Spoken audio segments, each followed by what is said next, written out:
rifle, center target. Hit, top right corner. Hit, middle center plate. Oh, awesome. There we go. Hit, center hit. Got him. Hit it. Beautiful. Nearly dead center. Got it. Hit. Bottom left. Right on edge of target. Hit. Good shot, mate.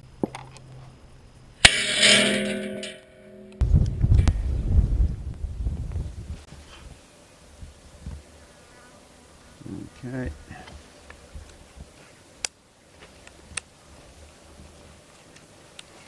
We have a Mirage.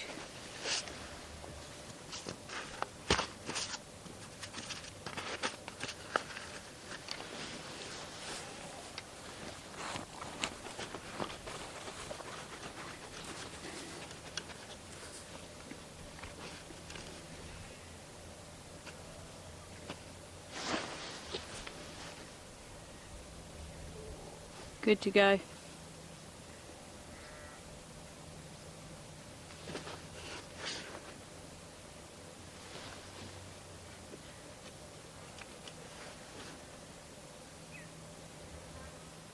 Okay, well let's see, as to a guess,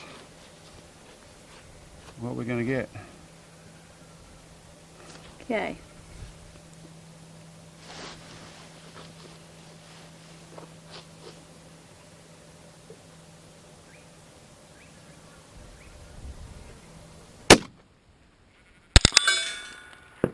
Level with the bottom, with the right side of plate, half target low. We've got here our 6.5 Creedmoor, our next level of the 6.5 Creedmoor budget build. Now I'll just briefly overview that. We had a different 6.5 Creedmoor 24-inch barrel in basically a barreled action. I put into a Boyd stock, and I've got a link to the build process we went through with that one there. Worked really nicely, worked really well. Part of the process of that build was not just to do a budget build, but also to do different levels of it, to go through with different products and essentially show a bit different budget, gradually growing in budget as to the options you've got on that sort of build for ELR shooting. It shot really well, did really well, performed nicely. But there's a few features of what we would like to go through to the next level. Now that rifle actually got sold. The owner of the property that we shoot on said he wanted that. We were very happy that he wanted that, so he took that.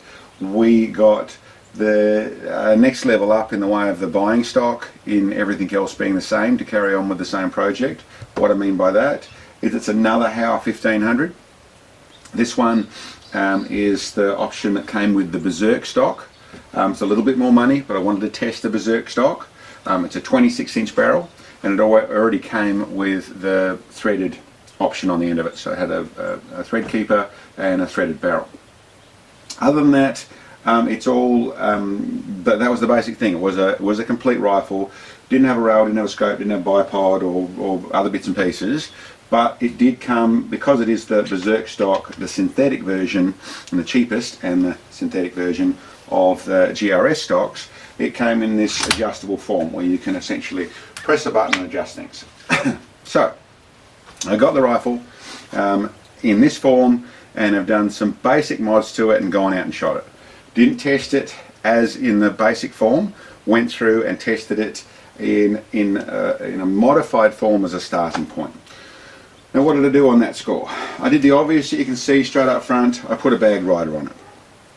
This bag rider's on a little bit of an angle. I put it in the natural form that goes onto this. It just lined up with the base of this stock here, so there's a slight angle. May not be perfect, shouldn't really be any issues on that score, but there's a slight angle on that rear bag rider. It's mounted quite simply, and I got some photos, or hooked a little bit of video showing the natural build, but it's basically a hunk of heavy steel bar that has this little piece welded and bent to sit on here. It's scalloped out inside here to fit the bottom of the stock, and then it's screwed onto the bottom with two decent size heavy grain wood screwed straight into the plastic to hold up in there. Could do some resin, that side of things, but really worked fine like this. That's all I've done there. The other thing I've done in the stock, there is an adjustable piece you can get from GRS or none in Australia. I've modified this this rear stock. I simply unscrewed it, these little screws, re-drilled, put an extra screw in the centre there, but positioned that butt pad at a higher point on that rear butt pad. And that's to give me the inline push straight back from a barrel into here, so it's in the right place here. Simple bits and pieces, that's what I did to the back of it. The forward side of things, the action side of it, it is not glass bed, it is simply down there. I found when I put that in and tightened that down in, it actually locks in quite well. Could it be better? Maybe, but I really haven't. This level of synthetic stock I haven't played with a lot. I wanted to see. I'm a little skeptical as to how rigid it's going to end up being. It feels quite good, but I've got some issues which I'll go through later on. But it does lock down to it. There was no play or anything, so it is simply screwed in there nice and neat and tidy. The next level of things I did in the front of the stock, this is all actually hollow in these stocks. And almost squish it. It's fairly rigid plastic, but it's very, very thin. I found when I put it all together that when I actually put that in there and started and put the bipod on, mounted the bipod through one sling stud and put one stud and bolt through the guts here, put it on, I found there's a lot of movement in the stock. So looking at it, it's all hollow inside here, structure that's not really sound.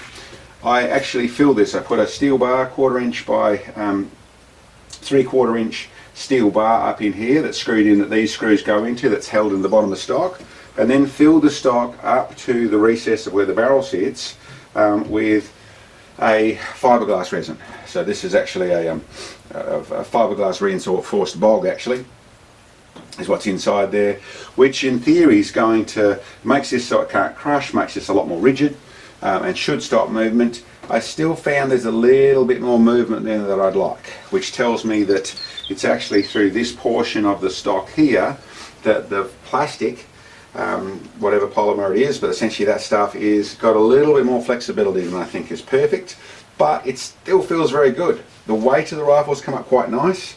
There was about an extra 500 grams of stuff that went into here with the bag rider, with the whole dress thing. It's come up into around the 16 pounds. So weight wise, it's in a fairly good spot for ELR shooting, but okay, I'll keep going with the rest of it. As said, or to mount the rail under here, because these have a fairly flat bottom to them, they're not really suited to mounting up a bipod properly. So I mounted a rail and then run the Atlas bipod on here. In mounting the rail, I just ground out a little bit of this rubber so that rail could sit on there nicely. You could probably run a shorter rail and run it further forward, but not a big deal to do that, and more how we're going to use it. Up the front, we've obviously got one of our muzzle brakes. I put on the 3-port this time. Really the 2-port would do the job. The 3-port I like the look of a little bit better, and is doing the job really well. I run one of the little taper chamfer spaces here, which lets me do the timing and necks it down to the same size as the barrel, so nice and neat and tidy there. Scope wise, I've done the fairly simple process. I have a 30 MOA rail and a 20 MOA set of rings, and this is one of the options. There's 2 options I picked, one I had here, one I've got coming. The first option that I picked, out of what I could see, was what I've used before. I'm quite a big fan of. It's the Sightron SIII, what is it, the 6-24 by 50 MOA Sightron scope. Like them, they're very good value for money. You're in Australia or a little bit more, in the way of, we're up around the $1,200 to $1,300. In American dollars, what you're talking in that side of things is just under $1,000, so it's on around $1,000. So a really good price point for what you're getting. There are a few features that I'm not a big fan of with the Sightron. There's the caps. I've put my own markings on there. They have made some new caps, some new turret caps, which have more sensible markings on them, which you can get. That's something we'll get for it. But they have that. Their parallax adjustment is very stiff. It always takes a bit of working to free it up. And I don't think they're not a stunning look with their gold writing, but they're a very, very good scope. I really do like them. I like the way they work on other side of things, and like I said, bang for their buck. Their glass is, they're punching above their weight with the quality of their glass. The other one, which I mentioned last weekend, and the reason we started talking about the big scope that came from Nightforce was actually talking about the new SHV range. Now, that's the shooting, hunting and varminting. That scope, price point about the same place, and qualities of that scope about the same place. Glass quality, I think it's going to be pretty much on the money. The reticle, the way the scope operates, all in the same place. So it's something that I think is going to be a way to get the likes of a Nightforce scope, which you'd be really expecting to spend twice the money on here. We'll see. I'll try. That's the other one that I wanted to try on this level of the rifle. Today, but it was the Sightron SIII, shot really well, everything worked really nicely. I did the numbers, as I said before, I didn't use a chronograph, I didn't use it this time either. I went out, did my grouping, I guessed that I was going to see around the 28 30, 28 40 is what I expected to get with the extra 2 inches of barrel. I saw about the 28 10 is what I actually saw. There's room to move, I'm not pushing things. If you have a close look at the back of my brass, I'm not pushing things too much in the way of pressure, it's all functioning quite nicely. So there's room to move. I could go further, run some more speed out of it on the 140 grain projectile, but I'm pretty happy with how it's working. We ended up at the 1,095 yards. We had 32 minutes of elevation, and at 1,450 yards we had 52 minutes of elevation. So functioning quite well, shooting quite nicely. I should say you'll notice that when I was actually cycling it, it's a little bit tight closing the bolt sometimes. Wouldn't blame the gun at all.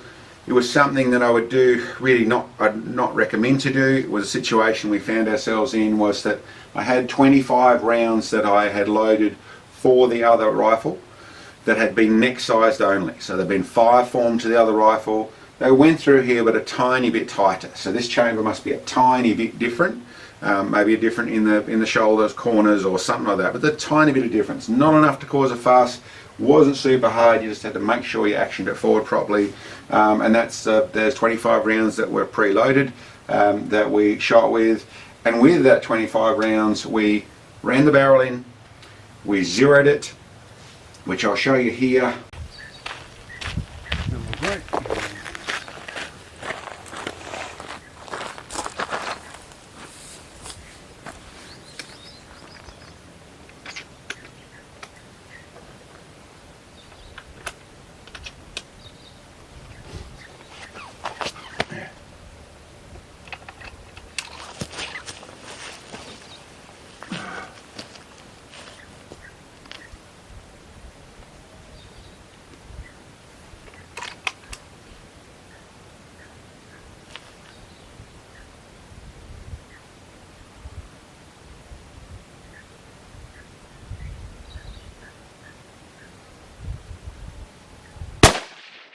In amongst that lot is slightly lower and left of your last shot.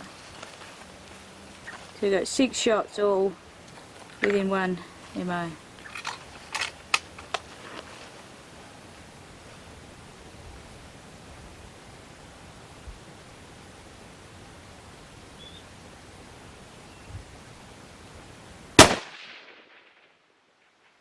Okay, it's all in amongst that lot. So you've got 4 shots all in one spot now. Okay, yep. We actually go through and do our zeroing, and got a 4-shot group that was all touching out of that once we'd been through and done that, and I think in there that whole lot was around about the 10 rounds of shooting. I'd have to look at the video to be certain. The next thing we did was straight out to 1,100 yards or 1,095 yards. It was on the plate with the second shot.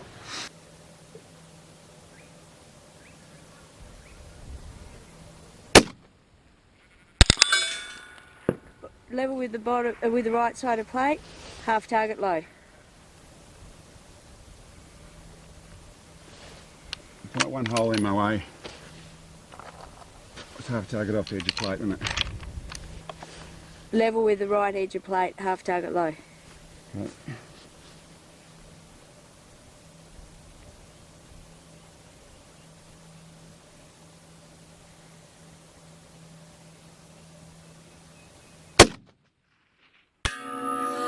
On plate. 4 o'clock, 4 inches right edge.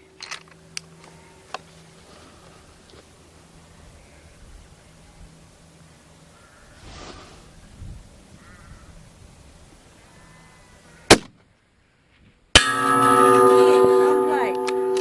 6 o'clock, 1 inch bottom edge.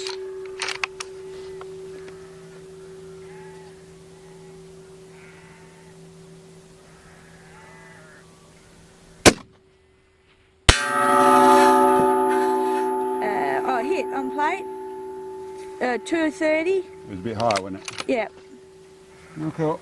4 inches from the edge.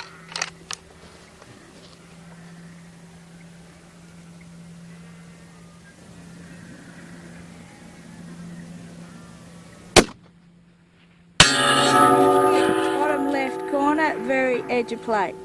I held right over to the left. Okay. Run another 2. It's a little bit inconsistent. Yeah.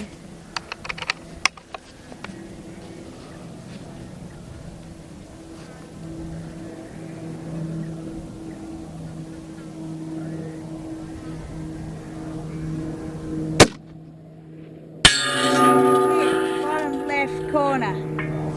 Okay, that's a wind change then. Okay.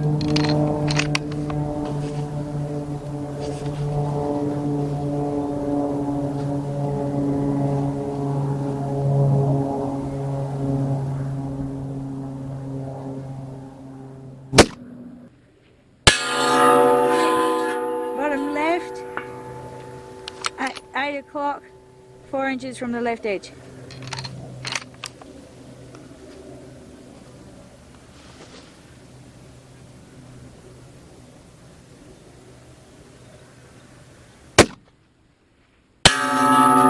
Hit. 6:30. Yeah, 1 inch from the bottom of the That's plate. all in a. Yeah, bottom left sort of group.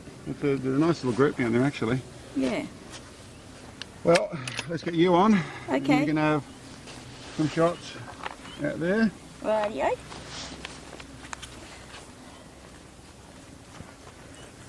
Well, that's good. Once it's on, we're stayed on, so that works really nicely. The wind is veering a little bit. I think we'll just set it up to suit you. Okay, mate. Should be about that. Rightio.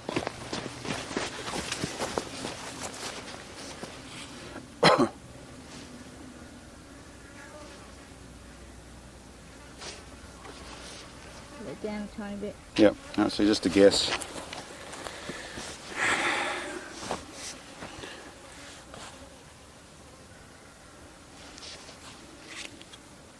Yeah, that works. Okay. Am I good to go? You're good to go. Push it forward Oh properly. yeah, I see.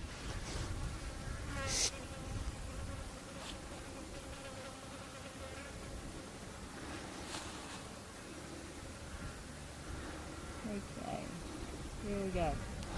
Yep.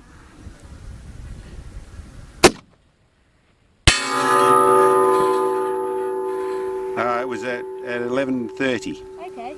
It's 4 inches from plate. Okay. 4 inches of top edge. I was centre, so I'll do another one. Let's do another. We'll just do a group like that.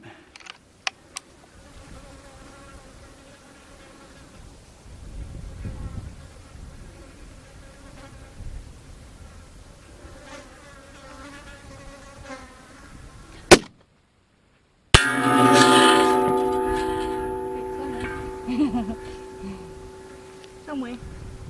I think it's down in the group which I had that bottom corner. Okay. I didn't see it show up, but I think it's down at the 6, 7 o'clock mark.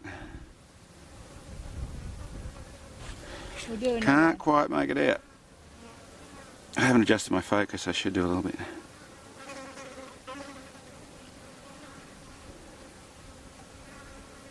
Yeah, I'm ready.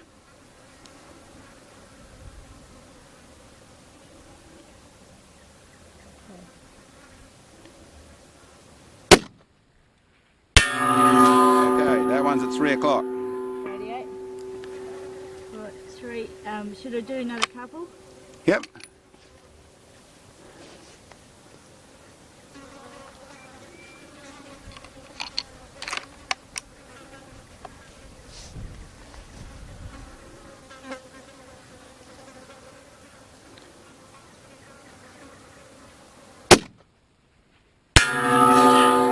That's at 1 o'clock. Okay. Sorry, it's at 1:30, top right corner. Okay. So use your whole palm to put it down, not your fingertips. Okay. Okay. That was better, wasn't it? Oh yeah, here we go. Yep.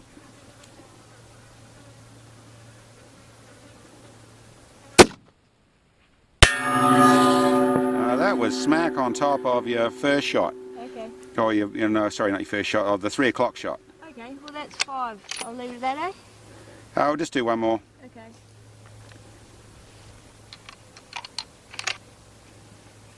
Push it forward. Yeah. I haven't got that smooth yet, have I?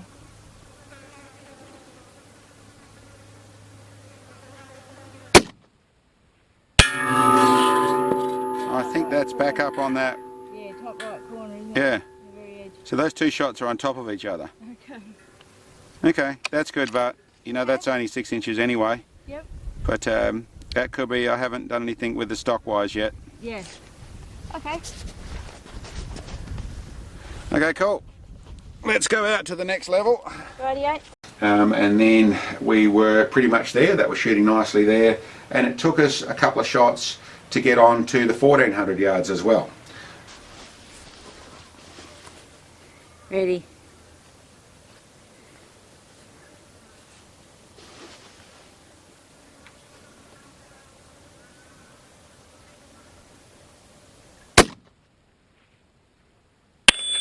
Oh, just off the left. 9 o'clock, just off left edge of plate.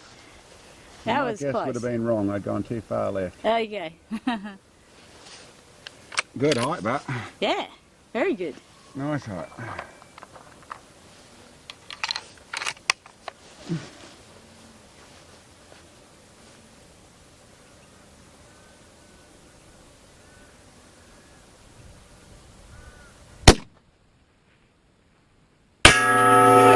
Nearly dead centre.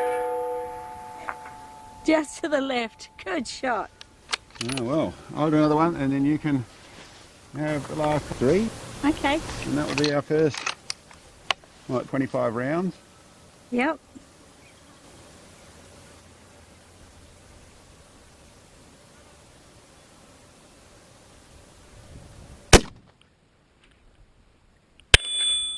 Nine o'clock, just off left edge of plate.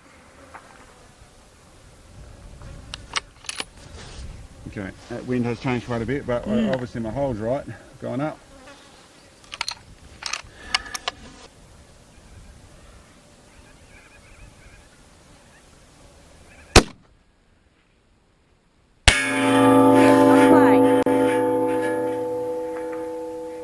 Well, that wind was interesting to change that much in between those 2 shots. Yeah, exactly. So it's off the plate, but no, well, there's a couple for you okay. to see where you get. Rightio, mate.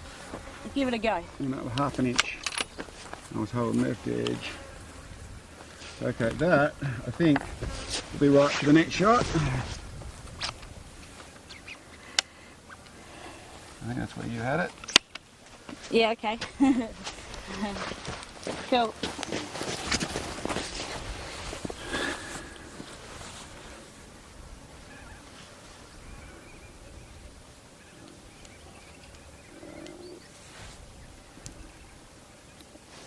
Okay.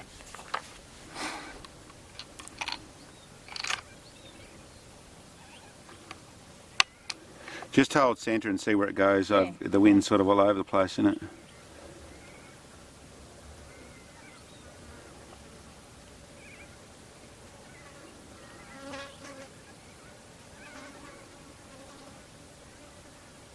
There you go.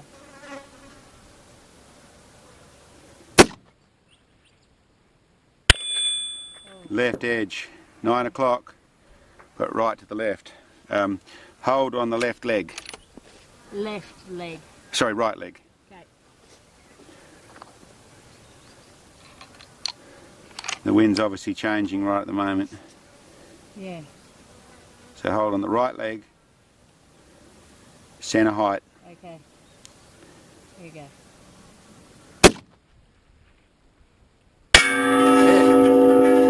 So that went right over, that hit 2 inches from 9 o'clock. Yeah, okay. But that's how much the wind's changed in that mid-range. Yeah, right.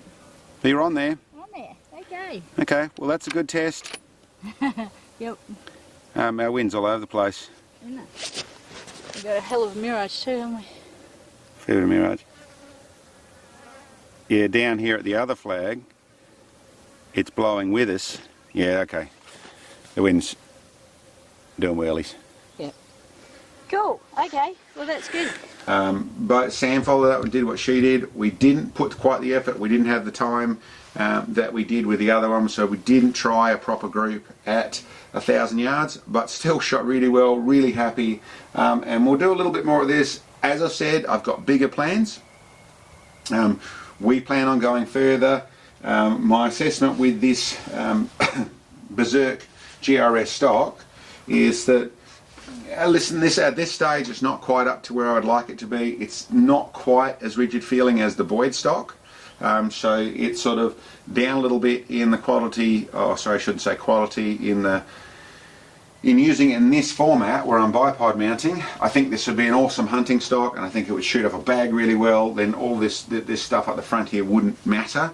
In setting up prone shooting, preloading the bipod and that sort of stuff, it seems to be behaving. There's a little bit of bounce in the front of this thing, which seems to be talking about the stock. With everything where it is, seems to be talking about the stock. But the nice thing out of it was that simple adjustability. To be able to adjust where we had it for Sam and me, completely different size people, to be able to push the button and adjust it for Sam being 5'1" and for me being 6'4", with a push of a button, and be able to take it out to a completely different length to pull and set it up. Awesome, simple to use option, and makes it a really, really good choice for a budget version of a stock that people want to be able to put different people behind the rifle. Then, you know, an awesome setup. Anyway, like I said, we'll do a couple. There's a few more to do at this level. We're actually going to go a little bit further, so we'll keep you on the hook waiting to see what that is. But we're going to take this build even further, but going really well as it is. So anyway, guys, thanks for checking us out, and we'll catch you next time.